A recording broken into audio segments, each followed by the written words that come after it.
Ассалаумағалейкум, қазақ елі. Уоррен Баффет қазіргі кездегі ең ірі инвесторлардың бірі. Шынында да омахалық сиқыршы атымен, лақап атымен танымал болған 94 жастағы Уоррен Баффеттің басшылығымен Berkshire Hathaway компаниясы нарықтық капитализациясы биыл $1 триллион асты. Ал аты аңызған инвестордың өзінің жеке байлығы шамамен $140 миллиард құрайды.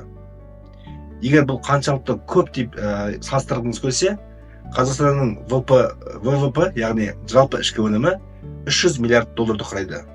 Яғни бір адамның жеке байлығы біздің мемлекетіміздің капиталының жартысына шамалас деген сөз.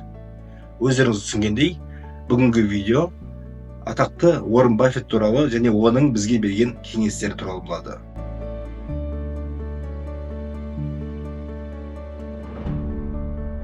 Баффет сияқты шіріген бай болу міндет емес, мақсат емес.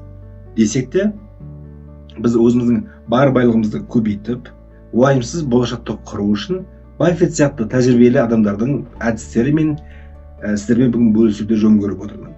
Көптеген нарық ойыншылары оның Баффеттің әрекеттерін, оның логикасын түсіну үшін 90 сайын шығарылып отырған Уоррен Баффеттің инвестициялау объекттерін зерттеп отырады.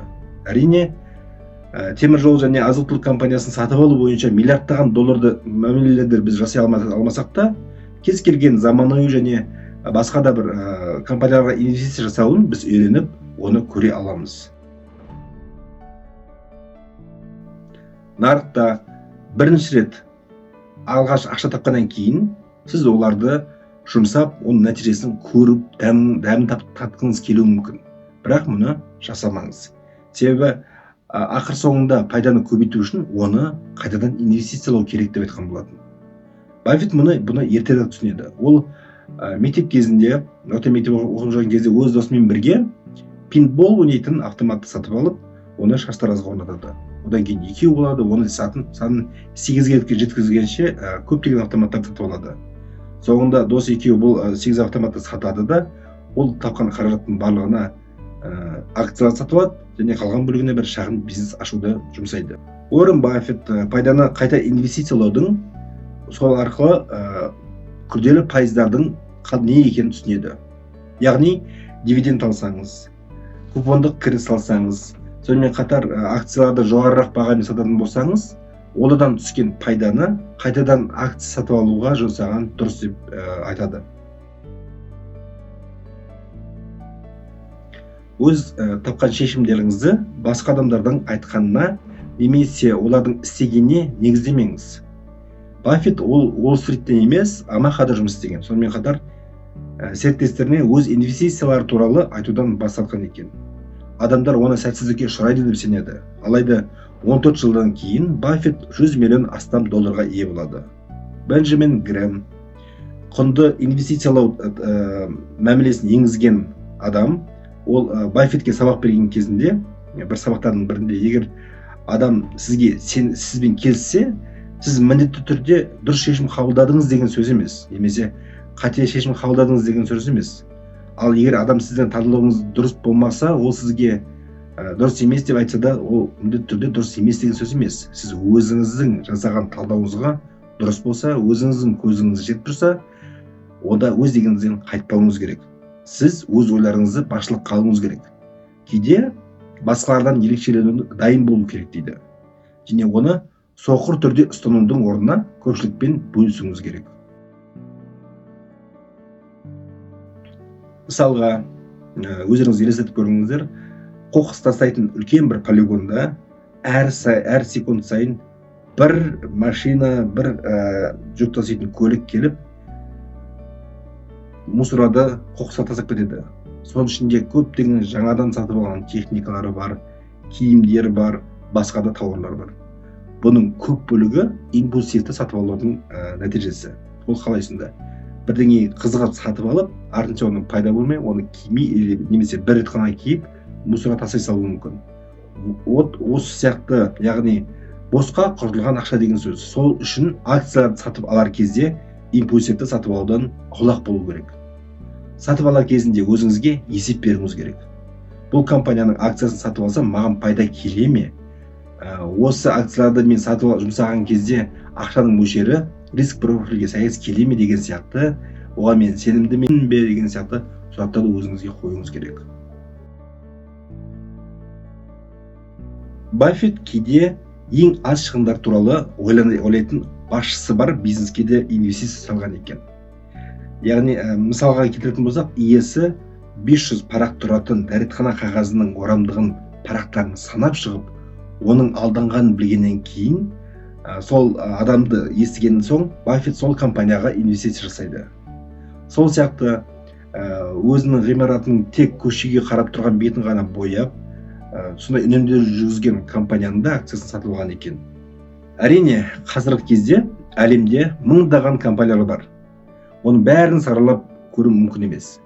Менің айтпағым, акция сатып алатын кезде, компанияны таңдаған кезде, ол компанияның қаражатты себепсіз ысырапшыл түрде жұмсамайтын компанияларды тауып алғаныңыз керек. Баффет ешқашан қомақты қарыз алған емес. Оған көптеген адамдар қарызды дұрыс қолданса және ақылды басқарса пайдасы көп деп жататын болған. Содан кейін сол адамдардың өздері қайтадан Баффетке қатып келіп, қарыздан құтыла алмай ақыл сұраған екен. Бұл кезде Баффеттің кеңесі келесідей. Несие алар кезде барлық банктердің несие беру шарттарын салыстыруыңыз керек. Алдын ала олардың оқыс жағдай болған кезде айыппұлсыз төлем жасауға шегеруге бола ма, төлем кестесін өзгертуге бола ма, және де басқа шарттарды өзгертуге бола ма, сол шарттардың бәрін біліп шығуыңыз керек. Содан кейін қарыздан құтылған соң, осы несиеге ай сайын төлеп жатқан ақшаңызды жоқ деп есептедіңіз, және инвестициялау үшін осы ақшаны үнемдеп қолданыңыз.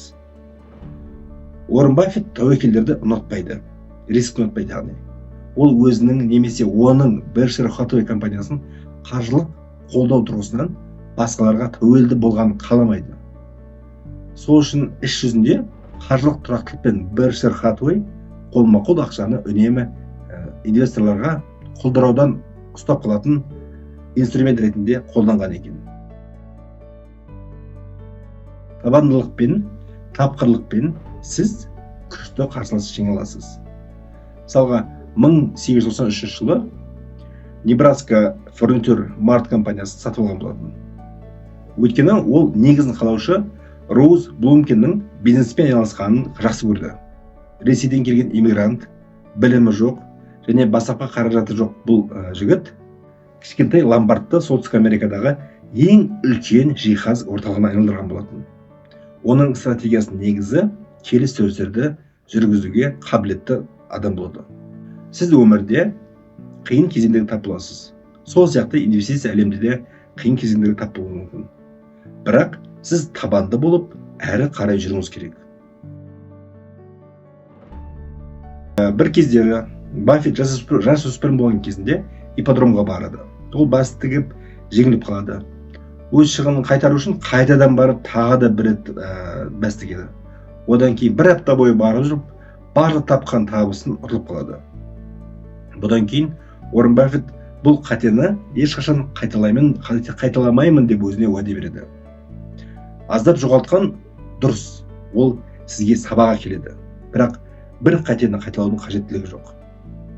Алған сабағыңызды қолдануыңыз керек. Егер сіз өзіңіздің қателігіңізді түсінген болсаңыз, онда оны мойындап, жақсы инвестициялық мүмкіндік тапқан жөн. Портфелінің 30% Apple компаниясынан құралады. Бұл Баффет 2 жыл бойы сатып келе жатқан болса да, Apple'дің мөлшері 50%-дан 30%-ға дейін ғана азайды. Сонымен қатар Америка банкінің үлесі 15%-ның шамасында, American Express банкінің үлесі 12% шамасында. Және Coca-Cola мен Chevronның үлестері сәйкесінше 9 және 6%-дан асады. Диверсификация туралы жиі айтылса да, Баффет бұл компаниялардың болашағына сенімді сияқты. Себебі осы 5-ақ компанияның үлесі 73%-дан асады. Айтпақшы, биыл Paramount компаниясының барлық акцияларын сатып құтылған болатын Баффет. Барлығын минуспен сатты және өзінің қателігін мойындады. Сондықтан егер сізде өзіңізге белгілі бір себептермен амалсыздан минуспен сатқан акцияларыңыз бар болса, өкінудің қажеті жоқ. Қателеспейтін адам жоқ, тіпті омақалық сиқыршы Баффет те қателестіреді. Бастысы сол қателіктерден сабақ алып, мүмкіндігінше ол қателікті қайталамау. Егер видео ұнаса, лайк басып, подписка жасап, қоңырауды басуды сұраймын. Себебі солай қазақша контенттің көбеюіне және өз отандастарымызға финанстық сауаттылықты дәріптеуге мүмкіндік пайда болады.